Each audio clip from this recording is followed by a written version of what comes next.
বর্তমান বাংলাদেশ জামাত ইসলামের আমির ডাক্তার শফিকুর রহমান আলহামদুলিল্লাহ অত্যন্ত হাস্যোজ্জ্বল ভদ্র একজন মানুষ। জামাত ইসলামী করে না, কিন্তু ডাক্তার শফিকুর রহমান সাহেবকে ভালোবাসে এমন লোকও আছে না নাই? আমার ভাড়া ভালো করে বসবেন। ডাক্তার শফিকুর রহমান সাহেবের আনুগত্য আমরা করব ততক্ষণ, ডাক্তার শফিকুর রহমান সাহেব আল্লাহ এবং রাসূলের আনুগত্য করবে যতক্ষণ। যদি আমরা দেখি আল্লাহ এবং রাসূলের আনুগত্য থেকে তিনি কোনোদিন বের হয়ে গিয়েছে, তখন সাথে সাথে ওই জায়গায় দাঁড়িয়ে তাকেও আমরা পরিত্যাগ করব, ঠিক কিনা? কারণ আমরা ব্যক্তি পূজায় বিশ্বাসী না, আমরা দল পূজায় বিশ্বাসী না, আমরা কোনো ব্যক্তিকে হকের মানদণ্ড মনে করি না। আমরা হকের মানদণ্ড মনে করি একমাত্র কোরআন এবং হাদিসকে, ঠিক না বা ঠিক? এজন্য রব্বুল আলামিন আমাদেরকে বললেন, বান্দা ইন কুনতুম তুহিব্বুনাল্লাহ, আমাকে যদি ভালোবাসতে চাও ফাত্তাবিউনি, আমার নবীকে তোমরা অনুসরণ করো। এবার আমার ভাইরা প্রশ্ন হচ্ছে, রাসূলকে অনুসরণ করা লাগবে জীবনের এক জায়গায় নাকি সব জায়গায়? আমি আবার জবাবটা চাই, কারণ এটা একটা ঈমান এবং আকীদার জবাব। বাংলাদেশে এমন হাজারো মুসলমান আছে এই পয়েন্টে যারা ধরা খেয়ে যাবে, কারণ তারা রাসূলকে সব জায়গায় মানতে রাজি না। আছে না নাই? এবার আমার প্রিয় ভাইরা জবাব দেন, রাসূলকে অনুসরণ করা লাগবে জীবনের এক জায়গায় নাকি সব জায়গায়? মসজিদ অনুসরণ করা লাগবে কাকে? কথা কয় না, আরো জোরে কোন? মসজিদে অনুসরণ করা লাগবে কাকে? জোরে কোন? রাসূলকে। আবার মাহফিল অনুসরণ করা লাগবে কাকে? মাদ্রাসায় কাকে? ঘরে কাকে? বাহিরে কাকে? সমাজে কাকে? কিন্তু সংসদে কোনো দরকার নাই। রাষ্ট্র পরিচালনায় রাসূলের কোনো আদর্শের দরকার নাই। ও ভাই আমার, এবার আমি আপনাকে একটা হাদিস বলি, শুনে নেন। আল্লাহর হাবিব একটি হাদিসের মধ্যে বললেন, কুল্লু উম্মতি ইয়াদখুলুনাল জান্নাহ ইল্লা মান আবা। কিলা ওয়া মান আবা ইয়া রাসূলুল্লাহ? ক্বালা মান আতাআনি দাখালাল জান্নাহ ওয়া মান আসানি ফাকাদ আবা। আল্লাহর হাবিব বললেন, আমার উম্মতেরা শুনে নাও, আমার সব উম্মত জান্নাতে চলে যাবে। সুবহানাল্লাহ বলেন। আমরা কি রাসূলের উম্মত না? কথা কয় না। আমরা রাসূলের উম্মত না? রাজনৈতিকভাবে আপনি যে দলই করেন না কেন, কিন্তু আপনি রাসূলের উম্মত না এই কথা বলতে পারবেন? আর যদি বলেন, ঈমান কি থাকবে নাকি? তাহলে আমার ভাইরা জবাব দেন, এখানে আমরা যারা বসে আছি আমরা সবাই কার উম্মত? আরো জোরে কোন? রাসূলের উম্মত। এবার রাসূল তো বললেন, কুল্লু উম্মতি ইয়াদখুলুনাল জান্নাহ, আমার সব উম্মত জান্নাতে চলে যাবে। এতে আমরা খুশি না বেজার? হাদিসটা যদি এখানে শেষ হয়ে যেত তাইলে আমাদের জন্য বড় ভালো লাগতো, কিন্তু হাদিসটা এখানে শেষ হয় নাই, বরং হাদিসটা আরো একটু অংশ বাকি আছে, যেই অংশটা ভয়ঙ্কর। আল্লাহর হাবিব বললেন, ইল্লা মান আবা, তবে অস্বীকারী ব্যক্তি যাবে না, অস্বীকারী ব্যক্তি জান্নাতে যাবে না। বলা হলো, ইয়া রাসূলুল্লাহ, জান্নাতে যেতে অস্বীকার করে, আপনার উম্মত হতে অস্বীকার করে এমন আবার কে আছে? কারণ দুনিয়াতে জান্নাতে যেতে অস্বীকার করে এমন মানুষ মুসলমানের মধ্যে তো নাই, এমনকি হিন্দুদের মধ্যেও নাই। আছে? কথা কন, আছে? বিশ্বাস করেন? আরে মিয়া, হিন্দুরাও জান্নাতে যেতে চায়, বরং আপনার আমার চেয়ে বেশি চায়। এজন্য আপনি দেখবেন কোনো বাজারে যদি কোনো হিন্দু দোকান থাকে, আপনি লক্ষ্য করলে দেখবেন হিন্দু দোকানের মধ্যে তার বাবা, দাদা, চাচা, মামাদের কিছু ছবি টানানো আছে। ছবির মধ্যে একটা ফুলের মালা দেয়া আছে, আর ওই ছবির নিচে লেখা আছে স্বর্গীয় শরৎচন্দ্র দাস। স্বর্গীয় শরৎচন্দ্র দাস। শরৎচন্দ্র দাস তো ওই ব্যক্তির নাম, তাইলে স্বর্গীয়টা কি? স্বর্গীয় মানে হচ্ছে যে স্বর্গে চলে গেছে। আমরা বলি জান্নাত, ফার্সিতে বলে বেহেশত, সংস্কৃত বাংলায় বলে স্বর্গ। তারা বলে স্বর্গ নরক, আমরা বলি জান্নাত জাহান্নাম। আমরা যেটারে জান্নাত বলি হিন্দুরাও সেটাতে স্বর্গই বলে, একই জিনিস। আমরা বলি জান্নাত, ওরা বলে স্বর্গ। আপনি তাকালে দেখবেন ওর বাবার ছবির নিচে ভালো বড় করে লেখা আছে স্বর্গীয় শরৎচন্দ্র দাস। স্বর্গীয় মানে হচ্ছে যে স্বর্গে যাবে না, অলরেডি চইলা গেছেই। তার মানে হিন্দু ভদ্রলোক বিশ্বাস করে আমার বাপে অলরেডি জান্নাতে গিয়ে কাঁঠাল খাইতেছে। আমার ভাইরা লক্ষ্য করেন, তাইলে জান্নাতে যাওয়ার আশা স্বপ্ন আমাদের চাইতে তাদের বেশি না কম? তারা অলরেডি আমরা তো লিখি না যে জান্নাতি আব্দুর রহমান, জান্নাতি আব্দুল্লাহ, জান্নাতি আব্দুল কুদ্দুস, এগুলো আমরা লিখি না। কারণ কে জান্নাতি আর কে জাহান্নামী সেটা দুনিয়ার কেউ জানে না, জানে কে? কিন্তু হিন্দু বেটা লেখাই দিছে স্বর্গীয়, তার মানে তার বাবা যে স্বর্গে ঢুইকাই গেছে তাতে আর তার কোনো চিন্তাও নাই। তাহলে আমার ভাইরা লক্ষ্য করেন, জান্নাতে যাওয়ার ইচ্ছা শুধু মুসলমানদের নয়, হিন্দু বৌদ্ধ খ্রিস্টানদেরও আছে না নাই? ইচ্ছা থাকলেই কি হবে নাকি? ইচ্ছা থাকলেই কি তারাও জান্নাতে যাবে নাকি? তাইলে আমার ভাইরা দেখেন, জান্নাতে যেতে অস্বীকার করে দুনিয়াতে এমন কোনো পাপিষ্ঠ নাই। কেউ জান্নাতে যেতে অস্বীকার করে না, সবাই জান্নাতে সবার আগেই থাকতে চায়। কিন্তু রাসূল বললেন না, একদল মানুষ থাকবে তারা অস্বীকারী, তারা জান্নাতে যেতে পারবে না। জিজ্ঞেস করা হলো, ইয়া রাসূলুল্লাহ, কারা জান্নাতে যেতে পারবে না? ওই অস্বীকারী উম্মত কারা?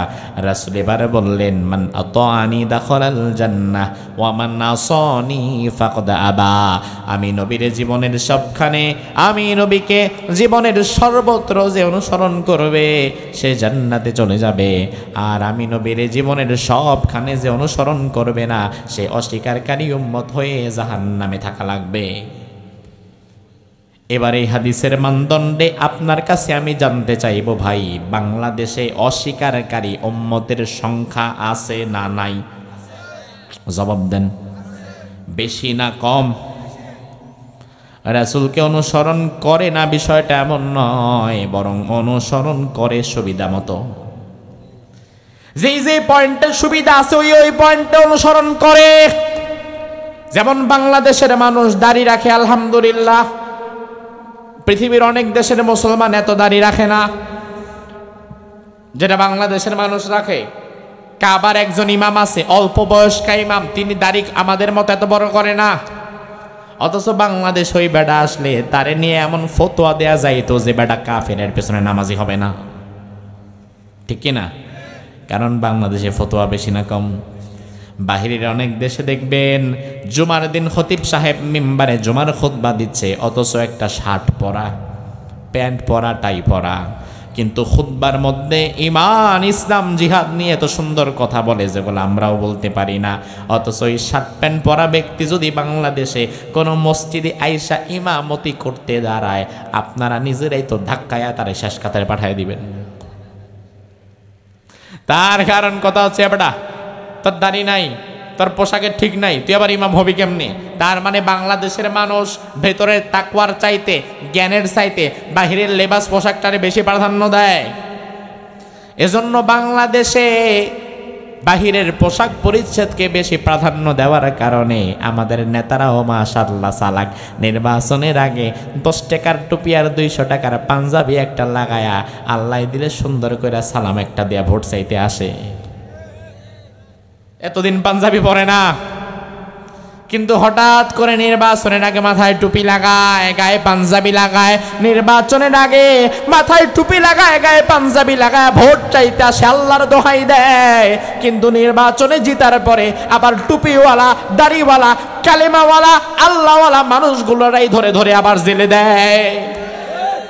কুল ইন কুনতুম তুহিব্বুনাল্লাহ ফাত্তাবিউনি ইউহিব্বুকুমুল্লাহ ওয়া ইয়াগফির লাকুম যুনুবাকুম ওয়াল্লাহু গফুরুর রহিম। কুল আতিউল্লাহ ওয়ার রাসূল فإن تولوا فإن الله لا ইউহিব্বুল কাফিরিন। সবাই মিলে একটু জোরে বলেন তো আল্লাহু আকবার। আল্লাহ রাব্বুল আলামিন কোরআনুল কারীমের সূরা আলে ইমরান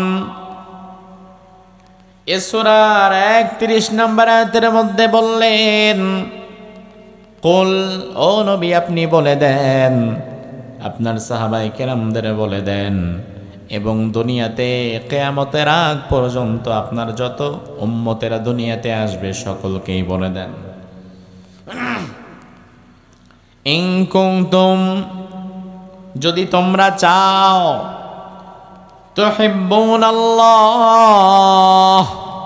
আল্লাহকে ভালোবাসতে, অর্থাৎ নবী আপনি আপনার উম্মতদের বলে দেন, যদি তোমরা আল্লাহকে ভালোবাসতে চাও, জোরে কোন, কারে ভালোবাসতে চান? চান আপনারা? চান?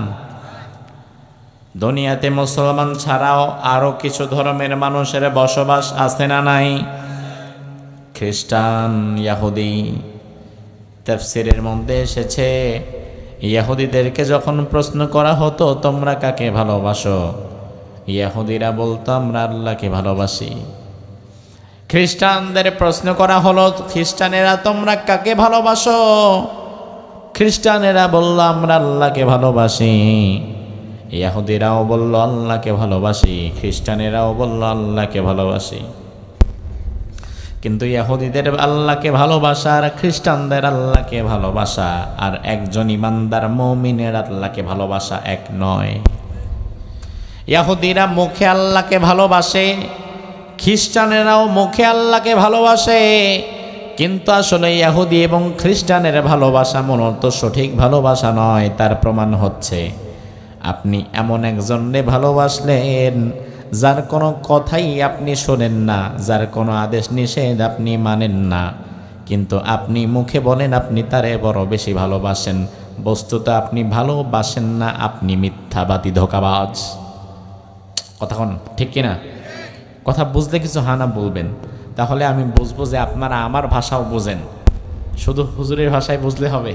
আমারটাও একটু বোঝার চেষ্টা করেন। আমার ভাইরা লক্ষ্য করেন,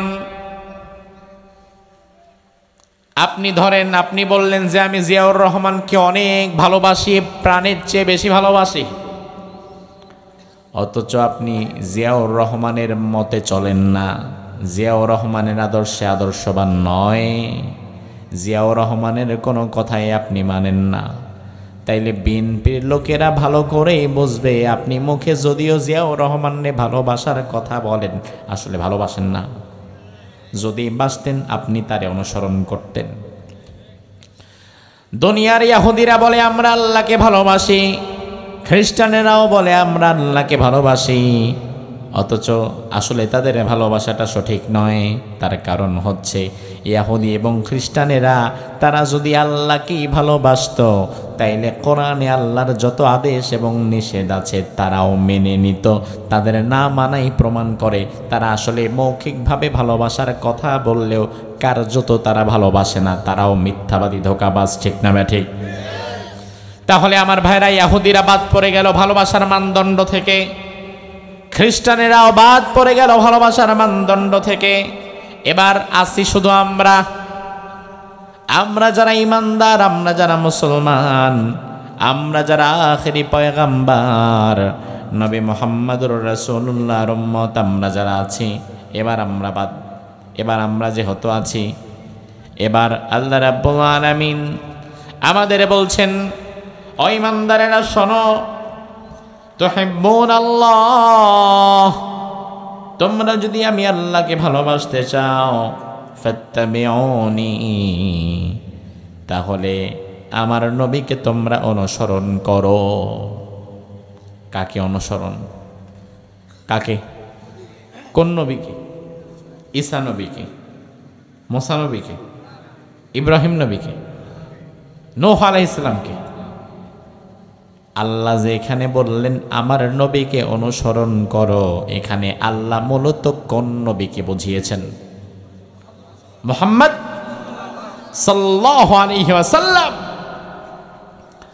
আমার ভাইরা বিষয়টা দেখেন, আপনি বললেন আল্লাহ আমি আপনার ভালোবাসা চাই, আপনারে আমি পেতে চাই, আমি আপনাকে ভালোবাসি। আল্লাহ বলে বান্দা আমারে যদি তুমি ভালোবাসতে চাও তাহলে আমারে ভালোবাসার প্রধান শর্তই হচ্ছে ফাত্তাবিউনি, আমার নবীরে অনুসরণ করো। তাইলে আমরা জোরে জবাব দিবেন, আমরা কি আল্লাহকে ভালোবাসতে চাই? যারা চান না তারা চুপ থাকেন, যারা চান তারা জবাব দিবেন। আমরা যারা আছি আমরা কি আল্লাহকে ভালোবাসতে চাই? আল্লাহর ভালোবাসা যদি আমরা পেতে চাই তাহলে অনুসরণ করতে হবে মুহাম্মদ সাল্লাল্লাহু। ভালো করে সূত্রটা মনে রাখেন, কারণ সূত্র ভুল হলে অঙ্ক যেমন মিলে না, ইমানের সূত্রতেও যদি ভুল হয় আপনার ইমানও কিন্তু থাকে না। আল্লাহকে আপনি ভালোবাসতে চান, অথচ আল্লাহ বলে আমারে যদি ভালোবাসতে চাও আমার নবীরে অনুসরণ করো, আমার নবীরে ভালোবাসো। এ কথা বলে নাই, বরং আল্লাহ বললেন আমি আল্লাহরে যদি তোমরা ভালোবাসতে চাও আমার নবীরে অনুসরণ করো। এবার আপনি যদি বলেন আল্লাহ আমি তো চাই তোমারে ভালোবাসতে, তুমি যে তোমার নবীরে অনুসরণ করতে বললা, অনুসরণ করলে আমার লাভ কি হবে? এবার আল্লাহ বললেন বান্দা শোনো, আমার নবীকে যদি তুমি অনুসরণ করো তোমার লাভ কি হবে শুনে নাও। ইউহিব্বুকুমুল্লাহ ওয়া ইয়াগফির লাকুম যুনুবাকুম ওয়াল্লাহু গফুরুর রহিম। আমার নবীকে যদি তোমরা অনুসরণ করো আর আমি আল্লাহরে তোমাদের কষ্ট করে ভালোবাসতে হবে না, আমি আল্লাহ নিজেই তোমাদের ভালোবাসবো। সুবহানাল্লাহ, বাসায় যায় বলুন। আপনি বুঝতে পারছেন বিষয়টা? আপনি যদি আল্লাহকে ভালোবাসতে চান আল্লাহ বলে বান্দা আমার রাসূলকে অনুসরণ করো। যদি আমার রাসূলকে জীবনের প্রতিটি সেক্টরে অনুসরণ করতে পারো তাহলে আমি আল্লাহরে আর তোমার ভালোবাসা দরকার নাই, আমি আল্লাহ নিজেই তোমারে ভালোবাসবো। আর আমি আল্লাহ যখন ভালোবাসবো ইয়াগফির লাকুম যুনুবাকুম, জীবনের সব গুনাহগুলো আমি আল্লাহ ক্ষমা করে দেব। আল্লাহু গফুরুর রহিম, আমি আল্লাহ বড় ক্ষমাশীল, আমি আল্লাহ পরম দয়ালু। সুবহানাল্লাহ কোন। আমার ভাইরা এই হচ্ছে উক্ত আয়াতে কারিমার শাব্দিক তরজমা। রব্বুল আলামিন বললেন যদি তোমরা আমি আল্লাহকে ভালোবাসতে চাও আমার নবীরে তোমাদের অনুসরণ করতে হবে। তাইলে আল্লাহকে যদি আমরা ভালোবাসতে চাই রাসূলের অনুসরণ করা আমাদের জন্য অপরিহার্য ফরজ। রাসূলের অনুসরণ করা আপনার আমার উপরে ফরজ কেন? কোরআনে আল্লাহ বারবার বলেছেন বান্দা আতিউল্লাহ ওয়া আতিউর রাসূল, আমি আল্লাহকে অনুসরণ করবা, তবে আমি আল্লাহর অনুসরণ কিভাবে করবা? আতিউর রাসূল, আমার নবীরে তোমরা অনুসরণ করো। আল্লাহ আরেক আয়াতে বলেছেন মাইয়ুতির রাসূল ফাকাদ আতাআল্লাহ, কেউ যদি আমার নবীকে অনুসরণ করে আমি আল্লাহকেই কেমন যেন সে অনুসরণ করে ফেলে। সুবহানাল্লাহ। তাহলে আমার ভাইয়েরা আলোচনার এই অংশটুকু বুঝে থাকলে জবাব দেন, দুনিয়াতে আমাদেরকে অনুসরণ করতে বলা হয়েছে নেতাকে, নেত্রীকে নাকি রাসূলকে? আরো জোরে কোন, নেতাকে, নেত্রীকে নাকি রাসূলকে? তবে হ্যাঁ, নেতার নেতৃত্ব করতে হবে, নেতার আনুগত্য করতে হবে, আমিরের ইতাআত করতে হবে। কারণ আল্লাহ আরেক আয়াতে বলেছেন আতিউল্লাহ ওয়া আতিউর রাসূল ওয়া উলিল আমরি মিনকুম, আল্লাহর আনুগত্য করো এবং রাসূলের আনুগত্য করো এবং উলিল আমর যারা আল্লাহ এবং রাসূলের পরে যারা তোমাদের আমির হয়ে যায় তোমরা তাদের আনুগত্য করো।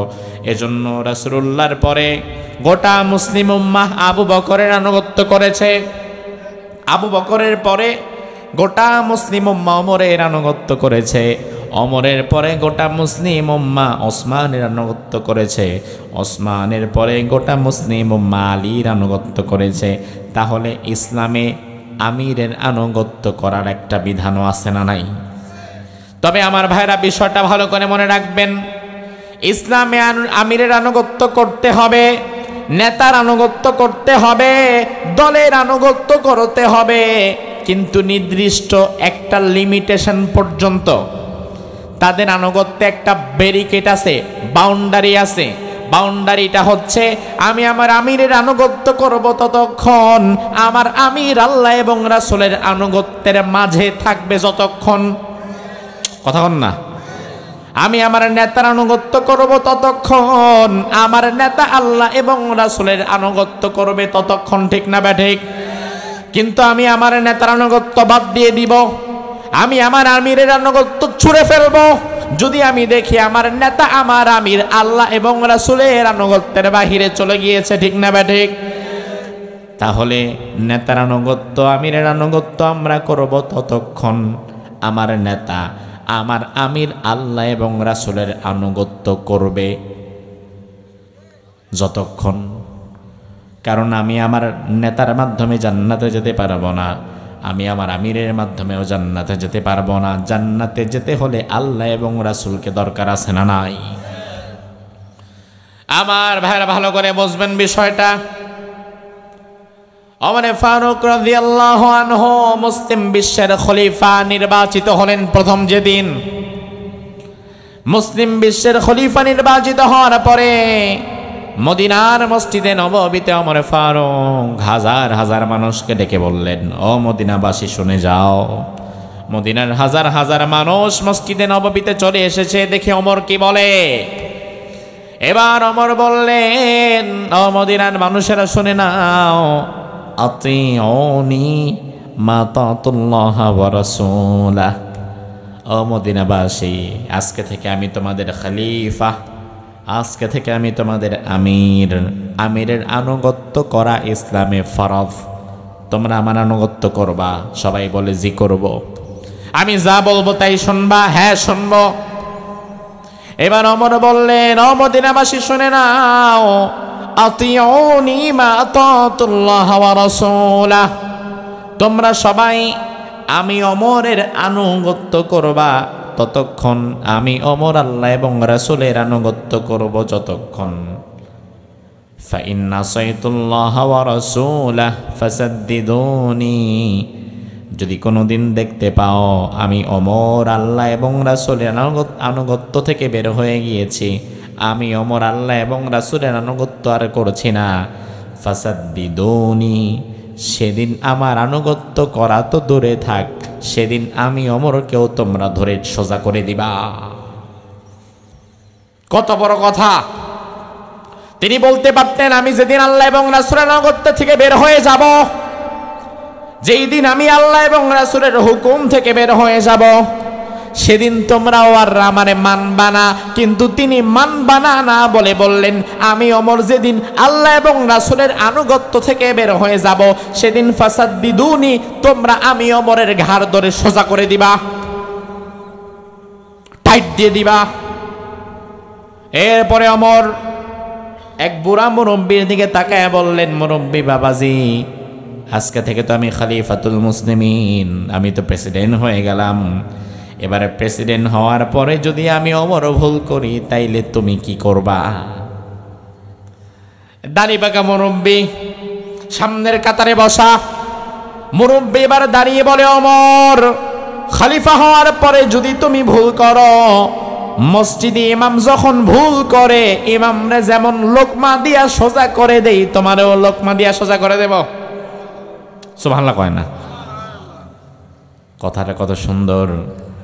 কারণ কোন মুসলমান রাষ্ট্রে ইমাম হতে পারে, নেতা হতে পারে, রাষ্ট্রপ্রধান হতে পারে ওই ব্যক্তি যেই ব্যক্তির মসজিদে ইমামতি করার যোগ্যতা আছে। ঠিক কিনা আমার ভাইরা? অন্যথায় ইমামতির জায়গায়, রাষ্ট্র পরিচালনার জায়গায় আপনি যদি এমন কাউরে বসায়া দেন, ইমামতির যোগ্যতা তো দূরে থাক, যে লোকটা শুদ্ধভাবে সূরা ফাতিহাও পড়তে পারে না, তাহলে বিপদ আছে না নাই? কি বিপদ ও ভাই, কি বিপদ একটু লক্ষ্য করেন। একটি দেশের জন্য রাষ্ট্রপ্রধানের পদ ততটা গুরুত্বপূর্ণ। ঢাকা চট্টগ্রামে যে বাস চলাচল করে, এই বাসের জন্য ড্রাইভারের পদ যতটা গুরুত্বপূর্ণ।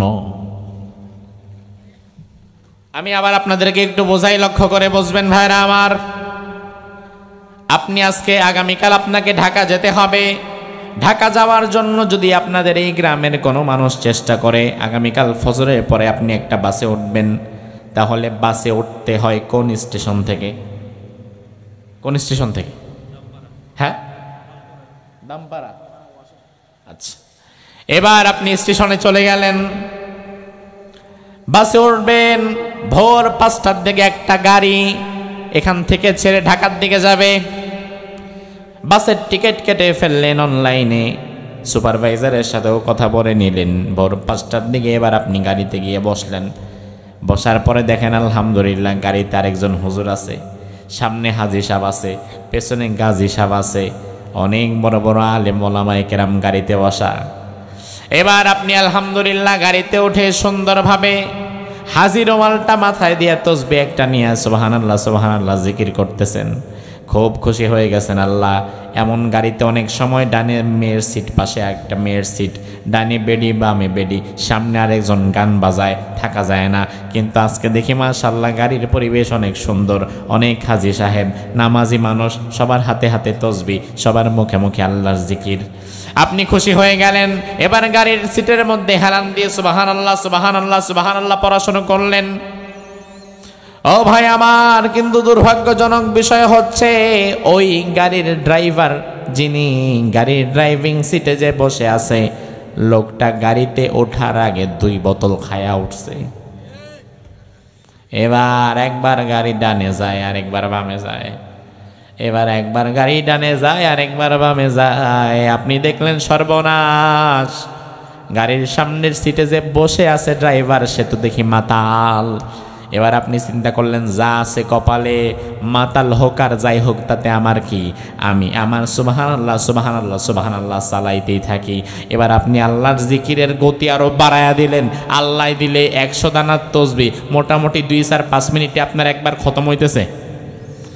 আমার ভাইয়ের অন্যদিকে ঘটনা যেটা ঘটবে, এই লোকটা কিছু দূর যাওয়ার পরে আর কন্ট্রোল রাখতে পারবে না, গাড়িটাকে কন্ট্রোল করতে না পারে হঠাৎ করে দিবে খাদের মধ্যে ফালায়া। গাড়ি আর কন্ট্রোলে নাই, যেহেতু সে মাতাল হয়ে গেছে। গাড়ি এবার ঢাকা যাবে নাকি খাদে যাবে? কথা কয় না, গাড়ি কি এবার ঢাকা যাবে না খাদে যাবে? খাদে। এবার গাড়ি যদি খাদে যায়, তাইলে গাড়ির ভেতরে যেই হাজি গাজী নামাজি আর জিকির করনেওয়ালারা ছিল, তাদেরকে মনে হয় আল্লাহ জিব্রাইল দিয়া ঢাকা পৌঁছায় দিবে। এরা কোথায় যাবে? এরাও খাদে যাবে। অথচ আমার ভাইয়েরা, দোষ কি সব যাত্রীদের নাকি খালি ড্রাইভারের? তাহলে দোষ ড্রাইভারের একার, মত তো সব যাত্রীরা খায় নাই। 50 জন যাত্রী, হাজি গাজী নামাজি ভালো মানুষ, তারা তো মদ খায় নাই। তাইলে মদ খাইছে কেবলমাত্র ড্রাইভার। কিন্তু গাড়িটা যখন খাদে গেছে, হাজি গাজী নামাজিরাও বাঁচতে পারে নাই, তাদেরকে নিয়েই খাদে যেতে হয়েছে। তার কারণ হচ্ছে ওই হাজি গাজী নামাজি আর জিকির করনেওয়ালাদের উচিত ছিল, তারা যেমন ভালো মানুষ, তাদের ড্রাইভার রাখতে হবে তেমন ভালো মানুষ। তারা যখন দেখেছে আমাদের ড্রাইভার একটা মদখোর মদ্যপ, তখন তাদের উচিত ছিল ড্রাইভাররে ধমক দিয়া, 2টা শটকনা দিয়া গাড়ি থেকে নামায়া আরেকজন ভালো ড্রাইভার আইনা তারপরে ঢাকার দিকে রওনা দেওয়া। কিন্তু সেটা যেহেতু তারা করে নাই, এই জন্য গাড়ি যখন খাদে গিয়েছে, সবগুলারে গোষ্ঠী শুদ্ধা খাদে যাওয়া লেগেছে। একইভাবে বাংলাদেশটা আল্লাহর একটা নেয়ামত, এটারেও আপনি একটা গাড়ির মতো মনে করবেন। এই গাড়ির মধ্যে হাজি গাজী নামাজি আমাদের মতো সব ভালো মানুষ থাকতে পারে, কিন্তু এই গাড়ির ড্রাইভার, রাষ্ট্রপ্রধান যিনি হবেন, প্রধানমন্ত্রী যিনি হবেন, তিনি যদি মুত্তাকি না হয়, তিনি যদি পরহেজগার না হয়, তিনি যদি হয় চোর, ডাকাত, হত্যাকারী, ধর্ষণকারী, জিনাকার, চাঁদাবাজ, টেন্ডারবাজ, লুণ্ঠনকারী আর স্বৈরাচার, তাহলে ওই দেশের মধ্যে আমার মতো হাজার হাজার আলেম দোয়া করলেও কোনো লাভ হবে না। কারণ গাড়ির ড্রাইভার যদি খারাপ থাকে, ওই গাড়ির মধ্যে যারা থাকে সবাই নিয়েই খাতে যাওয়া লাগে। এজন্য গাড়ির ড্রাইভার পাল্টান। ড্রাইভার যদি না পাল্টান ভাই, গাড়ির উপরে যখন গজব পড়ে সবার উপরেই পড়ে। রাষ্ট্রপ্রধান যদি ভালো না হয়, ইনসাফ পরায়ণ না হয়, সে যদি খারাপ মানুষ হয়, দেশে যদি গজব পড়ে সবার মাথায় পড়ে, ঠিক কি না? সে আল্লাহ রাব্বুল আলামিনের জন্যই বলছেন, বান্দা আতিউনি ইন কুনতুম তুহিব্বুন আল্লাহ, আমার নবীকে যদি আমাকে যদি ভালোবাসতে চাও আমার নবীর অনুসরণ করো। রাসূলুল্লাহকে পায়ে পায়ে অনুসরণ করেছিলেন সাহাবায়ে কেরাম। ওই জামানে ফারুক রাদিয়াল্লাহু আনহু মুরব্বিকে জিজ্ঞেস করলেন, বাবাজি আমি যদি ভুল করি আমার কি করবা? বলে, মসজিদে যেমন ইমামরে লোকমা দিয়া সোজা করে দেই তোমারেও লোকমা দিয়া সোজা করে দেব। এবার ওমর বললেন, বাবাজি আমি যদি 2 নাম্বার বার আবার ভুল করি আমার কি করবা? ওমর, 2 নাম্বার বারও যদি তুমি ভুল করো তোমারে আবারও লোকমা দেব। ওমর বলে, আমি যদি 3 নাম্বার বারও ভুল করি কি করবা? মুরব্বি বলে, 3 নাম্বার বারও যদি ভুল করো তারপরেও তোমারে লোকমা দেব। ওমর বলে, 4 নাম্বার বার যদি করি। বৃদ্ধ বলে, 4 নাম্বার বার যদি করো তাইলে আর লোকমা দিব না, আমার তলোয়ার দিয়ে তোমার কল্লাটা নামায় দিব। আল্লাহু আকবার। খেলাফতে মুসলিমার একজন বৃদ্ধ মানুষের ঈমান কতটা তেজদীপ্ত। বড় মানুষ কিন্তু ঈমানটা সতেজ, ঈমানের মধ্যে একটা আলাদা পাওয়ার আছে, তেজ আছে। তার কারণ আমার ভাইয়েরা, মুরব্বী কিন্তু ভুল কথা বলে নাই। কারণ আপনার ইমাম আল্লাহ দিলে প্রতি রাকাতে প্রতি নামাজেই যদি ভুল করে, এই ইমাম তো আপনি আপনার মসজিদেও রাখবেন না। রাখবেন? ধরেন আপনার ইমাম ফজরে ভুল করছে, ফজরে 2 রাকাত আল্লাহ দিলে উনি পড়ায় ফেলছে 3 রাকাত, আপনি লোকমা দিয়েছেন। 3 নাম্বার রাকাতে যখন দাঁড়াবে আপনি পেছন থেকে সুবহানাল্লাহ, আল্লাহু আকবার, সুবহানাল্লাহ বললেন। ইমাম সাহেব লোকমাটা যদি মেনে নেয় তাইলে তো কোনো সমস্যাই নাই। কিন্তু আপনি দেখলেন ইমাম সাহেব লোকমা মানল না, আপনি আবার লোকমা দিলেন, মানল না, আবার লোকমা দিলেন, মানল না। 3-4 বার লোকমা দেওয়ার পরেও যদি ইমাম লোকমা না গ্রহণ করে, নিজের ভুল না শুধরায়, তখন বুঝতে হবে ইমাম ইচ্ছাকৃতভাবে এই ভুলটা করতেছে। দেশের রাষ্ট্রপ্রধান যদি কোনো ভুল করে, ওই ভুল শুধরে দেওয়ার জন্য আপনাকে প্রস্তুত থাকা লাগবে, আপনাকে প্রতিবাদ করা লাগবে যেটা ভুল, এটা ঠিক না, এটা কোরআন বিরোধী, এটা হাদিস বিরোধী। এরপরে আপনার আমার কথা শুনে রাষ্ট্রপ্রধান যদি নিজের ভুল বুঝতে পেরে আবার আল্লাহর পথে ফিরে আসে তো কোনো সমস্যাই নাই। কিন্তু আমাদের কথা অনুযায়ী নিজের ভুল বুঝতে পেরে যদি আল্লাহর পথে ফিরে না এসে উল্টা আরো রাগান্বিত হয়ে আমাদের উপরে অত্যাচার চালায়, তখন বুঝে নিবে এটা তার ভুল না, এটা তার স্বৈরাচারিতা, ঠিক কিনা? যেমন আমার ভাইরা বাংলাদেশে আজ থেকে 3 বছর পূর্বে ভাস্কর্য বিরোধী একটি আন্দোলন হয়েছিল। ভাস্কর্য মনে আছে আপনাদের? বাংলাদেশের আনাচে কানাচে রাস্তার মোড়ে মোড়ে শেখ মুজিবুর রহমানের ভাস্কর্য মূর্তি বানানো হচ্ছিল। ঢাকার ধোলাইখানে বিরাট একটা মূর্তি বানানো হচ্ছিল। সারা বাংলাদেশ থেকে আলেম ওলামায়ে কেরাম প্রতিবাদ করলো। আপনাদের মতো দিনদার ইমানদার তাওহীদি জনতারাও প্রতিবাদ করলো। আমরা আলেমেরা খতিবেরা মাহফিল থেকে মসজিদ থেকে প্রতিবাদ করলাম। জুমার পর হাজারো মুসল্লি দিয়ে রাস্তায় নেমে আমরা মিছিলও করলাম। আমাদের একটাই দাবি ছিল, বাংলাদেশ 92% মুসলমানের দেশ। এদেশের রাজস্বে যেই অর্থটা জমা হয় ওই টাকার মধ্যে ভাই আমার এই দাবিটা নিয়ে আমরা যখন সামনের দিকে আগালাম, আমরা তাদেরকে কোরআন হাদিস থেকে বোঝাবার চেষ্টা করলাম। কোরআনে বারবার আল্লাহ মূর্তির অসারতার বিষয়ে কথা বলেছেন। ইব্রাহিম আলাইহিস সালামের ঘটনা আমরা তুলে ধরলাম। কোরআন হাদিস দিয়ে তাদেরকে আমরা বোঝাবার চেষ্টা করলাম। তারা তাদের নিজের ভুল বুঝতে পারলো না তো পারলই না, বরং তারা আমরা যারা তাদের কল্যাণকামী হয়ে ভাস্কর্য আর মূর্তির বিরুদ্ধে তাদেরকে বোঝাবার জন্য চেষ্টা করলাম, তারা উল্টা আমাদেরকে শত্রু ভেবে বসলো। শুধু কি শত্রুই ভাবলো তাই নাকি? বরং আমাদের উপরে অমানবিক অত্যাচার চালানো হলো। বড় বড় আলেম ওলামায়ে কেরামকে গ্রেফতার করা হলো। রিমান্ডে নেওয়া হলো, টর্চার করা হলো, মেরে হাড়গোড় ভেঙে দেয়া হলো, কত আলেমকে রাস্তায় গুলি করে শহীদ করে ফেলা হলো। অপরাধ একটাই, ভাস্কর্যের বিরুদ্ধে, মূর্তির বিরুদ্ধে কথা কেন বলো? আমার ভাইরা, নিজের ভুল বুঝতে না পেরে স্বৈরাচারিতা আমাদের উপরে চাপিয়ে দিল। অতঃপর আল্লাহ তাআলা ওই স্বৈরাচারকে এমনভাবে বিদায় করে দিলেন, যেমনভাবে বিদায় হয়তো ওই স্বৈরাচার কল্পনাও করে নাই। ঠিক না? এই জন্য আমার ভাইরা ভালো করে লক্ষ্য রাখবেন, আপনার আনুগত্য আমরা করব ততক্ষণ, আপনি নিজে আল্লাহ এবং রাসূলের আনুগত্য করবেন যতক্ষণ। ঠিক না ব্যাঠিক? বাংলাদেশ জামাতে ইসলামীর আমির, বর্তমান বাংলাদেশ জামাতে ইসলামীর আমির ডাক্তার শফিকুর রহমান, আলহামদুলিল্লাহ অত্যন্ত হাস্যোজ্জ্বল ভদ্র একজন মানুষ। জামাত ইসলামী করে না, কিন্তু ডাক্তার শফিকুর রহমান সাহেবকে ভালোবাসে এমন লোকও আছে না নাই? আমার ভাড়া ভালো করে বুঝবেন, ডাক্তার শফিকুর রহমান সাহেবের আনুগত্য আমরা করব ততক্ষণ, ডাক্তার শফিকুর রহমান সাহেব আল্লাহ এবং রাসূলের আনুগত্য করবে যতক্ষণ। যদি আমরা দেখি আল্লাহ এবং রাসূলের আনুগত্য থেকে তিনি কোনোদিন বের হয়ে গিয়েছে, তখন সাথে সাথে ওই জায়গায় দাঁড়িয়ে তাকেও আমরা পরিত্যাগ করব। ঠিক কিনা? কারণ আমরা ব্যক্তি পূজায় বিশ্বাসী না, আমরা দল পূজায় বিশ্বাসী না, আমরা কোনো ব্যক্তিকে হকের মানদণ্ড মনে করি না, আমরা হকের মানদণ্ড মনে করি একমাত্র কোরআন এবং হাদিসকে। ঠিক না বা ঠিক? এজন্য রব্বুল আলামিন আমাদেরকে বললেন, বান্দা ইন কুনতুম তুহিব্বুনাল্লাহ, আমাকে যদি ভালোবাসতে চাও, ফাত্তাবিউনি, আমার নবীকে তোমরা অনুসরণ করো।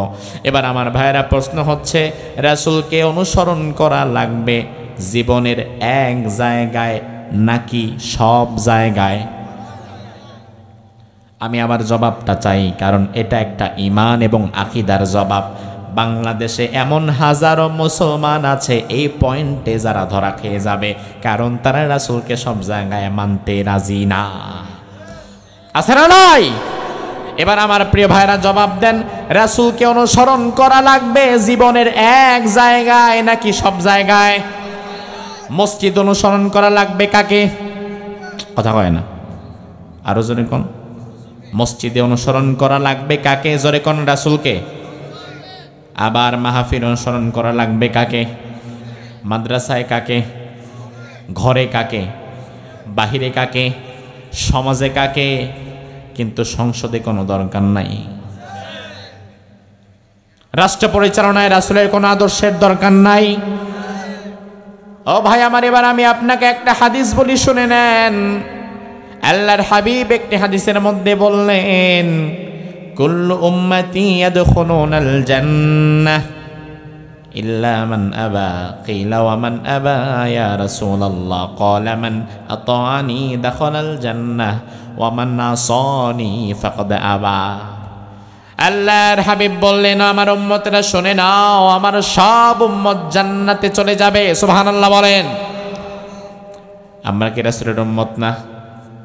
কথা কয় না। আমরা রাসূলের উম্মত না?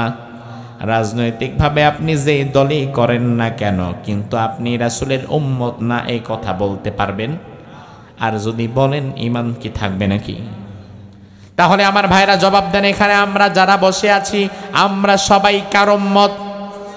আরো জোরে কোন?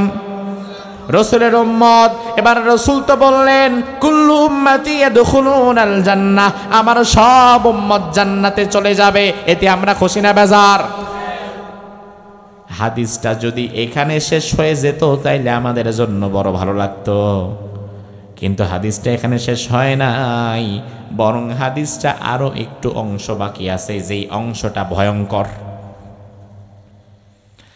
আল্লাহর হাবিব বললেন, ইল্লা মান আবা, তবে অস্বীকারী ব্যক্তি যাবে না, অস্বীকারী ব্যক্তি জান্নাতে যাবে না। বলা হলো, ইয়া রাসূলুল্লাহ, জান্নাতে যেতে অস্বীকার করে, আপনার উম্মত হতে অস্বীকার করে এমন আবার কে আছে? কারণ দুনিয়াতে জান্নাতে যেতে অস্বীকার করে এমন মানুষ মুসলমানের মধ্যে তো নাই, এমনকি হিন্দুদের মধ্যেও নাই। আছে? কতক্ষণ আছে বিশ্বাস করেন। আরে মিয়া, হিন্দুরাও জান্নাতে যেতে চায়, বরং আপনার আমার চেয়ে বেশি চায়। এই জন্য আপনি দেখবেন কোনো বাজারে যদি কোনো হিন্দু দোকান থাকে, আপনি লক্ষ্য করলে দেখবেন হিন্দু দোকানের মধ্যে তার বাবা, দাদা, চাচা, মামাদের কিছু ছবি টানানো আছে। ছবির মধ্যে একটা ফুলের মালা দেয়া আছে, আর ওই ছবির নিচে লেখা আছে স্বর্গীয় শরৎচন্দ্র দাস। স্বর্গীয় শরৎচন্দ্র দাস। শরৎচন্দ্র দাস তো ওই ব্যক্তির নাম, তাহলে স্বর্গীয়টা কি? স্বর্গীয় মানে হচ্ছে যে স্বর্গে চলে গেছে। আমরা বলি জান্নাত, ফার্সিতে বলে বেহেশত, সংস্কৃত বাংলায় বলে স্বর্গ। তারা বলে স্বর্গ নরক, আমরা বলি জান্নাত জাহান্নাম। আমরা যেটারে জান্নাত বলি, হিন্দুরাও সেটাতে স্বর্গই বলে, একই জিনিস। আমরা বলি জান্নাত, ওরা বলে স্বর্গ।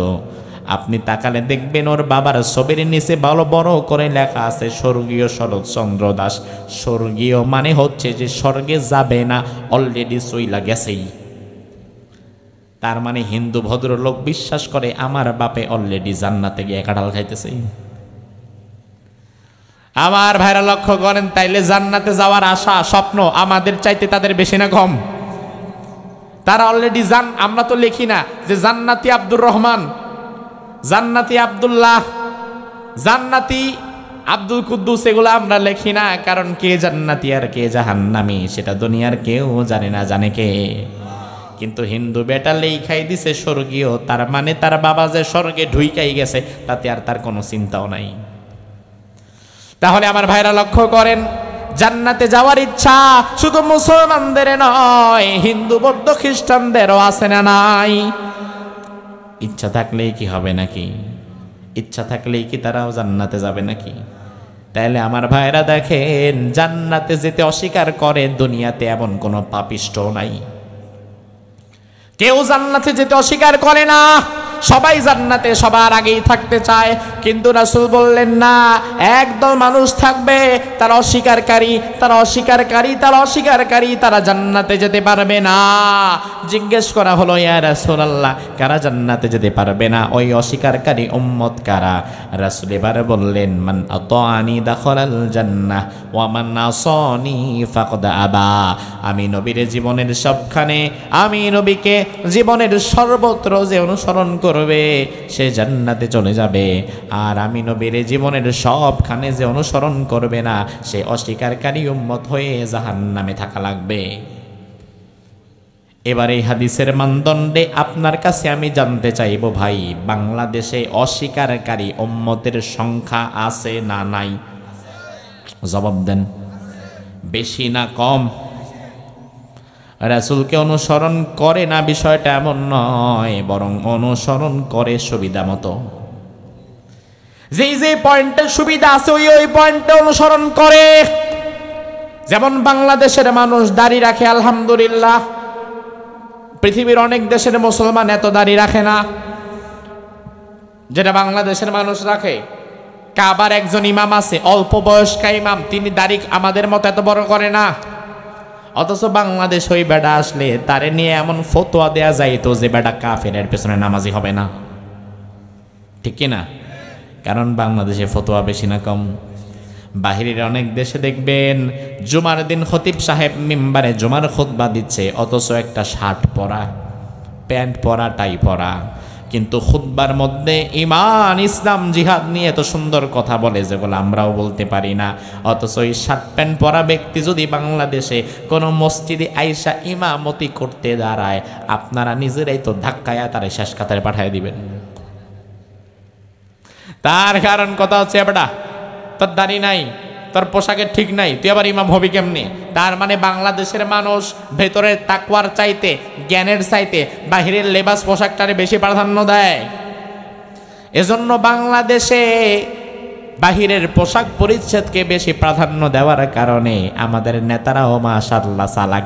নির্বাচনের আগে 10 টাকার টুপি আর 200 টাকার পাঞ্জাবি একটা লাগায়া আল্লাহ দিলে সুন্দর করে সালাম একটা দেয়া ভোট চাইতে আসে।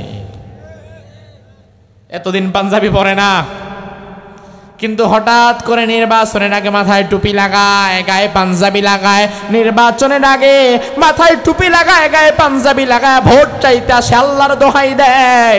কিন্তু নির্বাচনে জিতার পরে আবার টুপিওয়ালা, দাড়িওয়ালা, কালেমাওয়ালা, আল্লাহওয়ালা মানুষগুলোরাই ধরে ধরে আবার জেলে দেয়।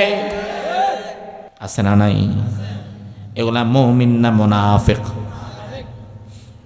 আমার ভাইরা, এজন্য রাসূল বললেন অস্বীকারী উম্মত জান্নাতে যাবে না।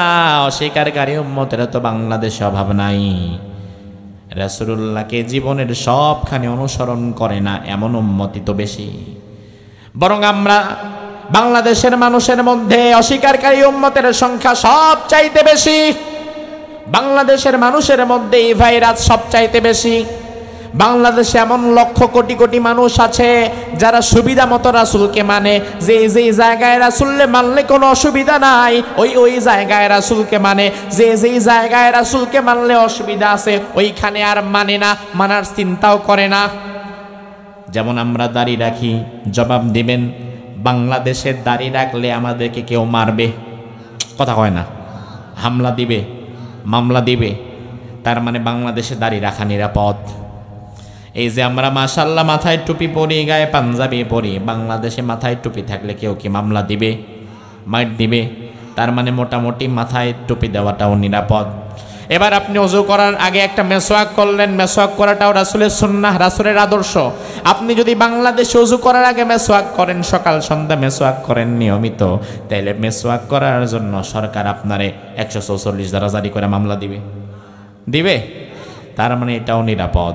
এখন এই সুন্নাত পালন করনেওয়ালা মুসলমানের বাংলাদেশে অভাব নাই। আলহামদুলিল্লাহ, আপনি করতে পারেন, সমস্যা নাই। আপনি দাড়ি রাখেন, আলহামদুলিল্লাহ, সমস্যা নাই, রাসূলের আদর্শ। আপনি টুপি পরেন, আলহামদুলিল্লাহ, সমস্যা নাই, রাসূলের আদর্শ। আপনি মিসওয়াক করেন, আলহামদুলিল্লাহ, সমস্যা নাই, রাসূলের আদর্শ। কিন্তু ও মুসলমান, তুমি যে টুপি লাগাইলা, দাড়ি লাগাইলা, তুমি যে মিসওয়াক করলা, এইটা যে রাসূলের আদর্শ, একইভাবে 56,000 বর্গ মাইলে আল্লাহর কোরআন দ্বারা রাষ্ট্র পরিচালনা করতে হবে, এটাও তো ছিল রাসূলের আদর্শ। এটা করলা না কেন? এটা করলা না কেন? কারণ রাসূল তো বলে গিয়েছেন জমিন যার আইন চলবে তার। জোরে কোন জমিন কার? আপনার বাবার, আমার বাবার। জমিন আওয়ামী লীগের, জমিন বিএনপির, জমিন জামাতের, জমিন কার? আর এই জমিন আইন চলবে কার? তাইলে আল্লাহর জমিনে আল্লাহর আইন চলা লাগবে। এটাও ছিল রাসূলের অন্যতম মিশন এবং ভীষণ। তুমি মুসলমান যদি হও তাইলে এই জায়গায় তুমি কাজ করো না কেন? এই জায়গায় তুমি কাজ করো না কেন? বরং তুমি হয়েছো সুবিধাবাদী মুসলমান। তুমি দেখতে পেয়েছো টুপি লাগাইলে আমার উপরে হামলা নাই, মামলা নাই, দাড়ি লাগাইলে আমার উপরে হামলা নাই, মামলা নাই, মিসওয়াক করলে আমার উপরে হামলা নাই, মামলা নাই। কিন্তু আমি যদি আল্লাহর জমিনে আল্লাহর দিন কায়েম করার কথা বলি, তাইলে বিশ্ববিখ্যাত মুফাসসিরে কোরআনের মতো আমারও ধর্ষণের মামলা খায়া জেলে যাওয়া লাগবে, আমারও ফাঁসিতে ঝোলা লাগবে, আমার দেশ ত্যাগ করা লাগবে। এই জন্য যেই যেই জায়গায় তুমি সুবিধা পাইছো ওই জায়গায় তুমি রাসূলকে মেনেছো, আর যেই জায়গাগুলোতে তুমি অসুবিধা দেখেছো ওই জায়গায় রাসূলকে তুমি বাদ দিয়ে দিয়েছো। তোমার মতো সুবিধাবাদী মুসলমানের জন্য আল্লাহ জান্নাত বানায় নাই, ঠিক কি না? বরং বাংলাদেশে যদি কোনোদিন টুপি আর দাড়ির উপরে নিষেধাজ্ঞা আসে, তোমার মতো সুবিধাবাদী মুসলমান তো সেদিন দাড়ি কাইটা টুপিটাও ফালাই দিবে, ঠিক কিনা? কারণ এখন সুবিধা আছে দেখা লাগাইছো, সুবিধা না থাকলে তো টুপি আর দাড়িও থাকতো না। এজন্য আমার ভাইরা জবাব দেন, রাসূলুল্লাহর অনুসরণ কি জীবনের এক জায়গায় না সব জায়গায়? সব জায়গায় অনুসরণ করেছেন সাহাবায়ে কেরাম। এজন্য সাহাবায়ে কেরামের সময় ইসলামী ইমারতের সৌন্দর্য আমরা দেখতে পেয়েছি। আজ আমি আপনাদের কাছে আলোচনার শেষ প্রান্তে একটা ছোট্ট মেসেজ দিয়ে যাই। রাসূলুল্লাহ ১৫০০ বছর আগে মদিনার মধ্যে একটা রাষ্ট্র কায়েম করেছিলেন। মদিনার পূর্ব নাম ছিল ইয়াসরিব। ওই ইয়াসরিব থেকে মদিনা তিনি কায়েম করেছিলেন। আমি আপনাদের কাছে জানতে চাই, মাহফিলে বসে আছেন, মিথ্যা কথা বলবেন না, আমারে খুশি করার জন্য বলবেন না।